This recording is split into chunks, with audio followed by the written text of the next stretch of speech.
Welcome to the AFR Saints channel, where we provide you daily content on your favorite team, the New Orleans Saints. Do us a favor and hit that subscribe button. Be sure to leave your comments below and smash that like button. Who dat? So, massive news in the NFL world today.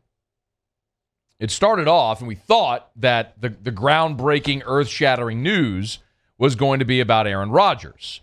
We found out that after more than a year of bickering and questioning as to whether or not Aaron Rodgers would continue and finish his career in Green Bay, we did in fact get word today that Aaron Rodgers and the Packers have agreed to a record-breaking, a market-setting contract that's going to keep Aaron Rodgers in Green Bay for another 4 years. At least that's the extent of this contract. So a massive deal, but that takes Aaron Rodgers off the market. To be very clear, at no point did I really believe that Aaron Rodgers was going to end up in New Orleans. Do you make the call? Do you kick the tires? Do you see if there's a possibility? Absolutely. Of course you do. You're negligent if you don't do that. So yes, the Saints absolutely should have and likely did at some point kick the tires to see if Aaron Rodgers would be available. I don't think any of us realistically thought that was a possibility. Rodgers did in fact tweet it earlier today that he said, "Hey everyone, just wanted to clear some things up. Yes, I will be playing for the Packers next year. However, reports about me signing a contract are inaccurate, as are the supposed terms of the contract. I quote, signed, excited to be back, year 18. So we don't know the terms of the contract yet, but Rodgers has confirmed, yes, he will be back in Green Bay. We thought that would be the biggest news of the day until, and by the way, one more thought on Rodgers.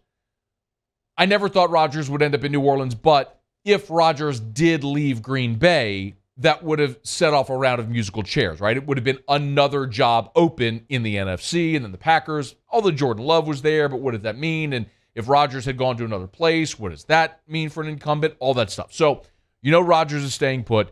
The other big question was Russell Wilson. And then we got the word today from Schefter and from Ian Rappaport and many of the others that Russell Wilson was, in fact, leaving Seattle, and he'd been traded to the Denver Broncos. The haul that Seattle got from Denver is incredible. The likes of which I don't think we've seen since the Herschel Walker trade with the Cowboys and the Vikings back in the 80s. I want to remind you to fill in a little bit of the blank first. According to the Adam Schefter report, the Seahawks were listening to offers for Wilson and got calls from multiple teams. I'm reading directly here. One league source estimated over a dozen teams. You better believe the Saints were one of those. The Saints called Seattle to see what it would take to get Russell Wilson. You could just go through the process of elimination. What teams needed a quarterback? Because if you're a quarterback-needy team and you don't at least call Seattle about Russell Wilson, you're not doing your job. So, of course, the Saints would have made that phone call. The other thing is apparently Denver, as much as Denver and Aaron Rodgers were connected, apparently that was never a thing. And you can roll your eyes, but according to Schefter, the Broncos and Packers did not discuss a Rodgers trade this offseason. So the Denver Broncos identified Russell Wilson as their plan A, pursued him, and they got a deal done. But my goodness, was it costly? Seattle is getting a package of picks in this deal that is theoretically, if they are able to turn this trade package into assets in the draft, that's going to make that roster what it was when they drafted Russell Wilson. When they had this glut of young talent all on rookie deals and a quarterback on a third-round rookie contract that allowed them to build this roster that went to back-to-back Super Bowls.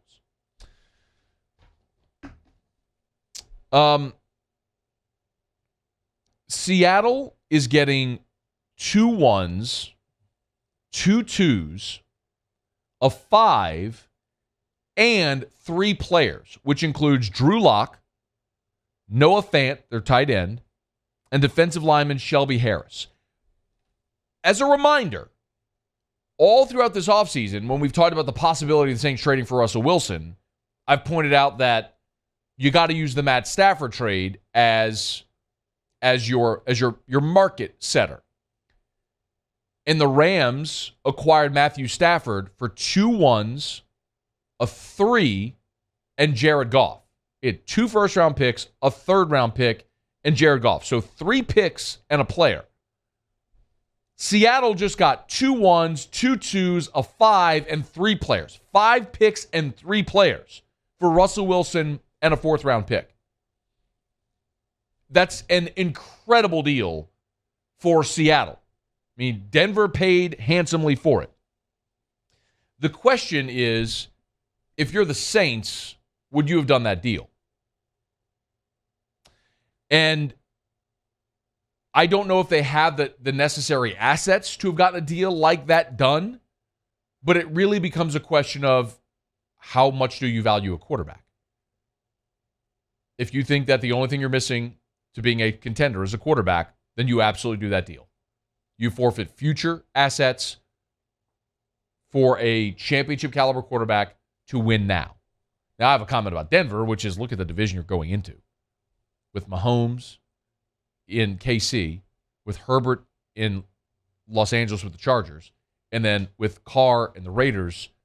I mean, that division is brutal. They may not even make the playoffs. I mean, considering just the division you're in. But for the Saints, I think what you come down to now is you've cleared the deck. Rodgers is not a possibility. Russell Wilson's off the table. So now you look at what is realistically available to you.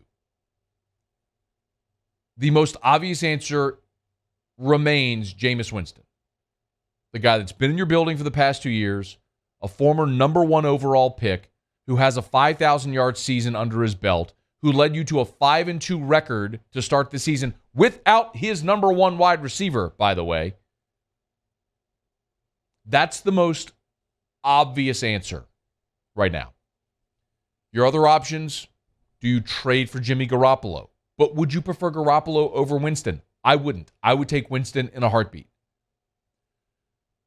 Do you trust anybody in this draft class?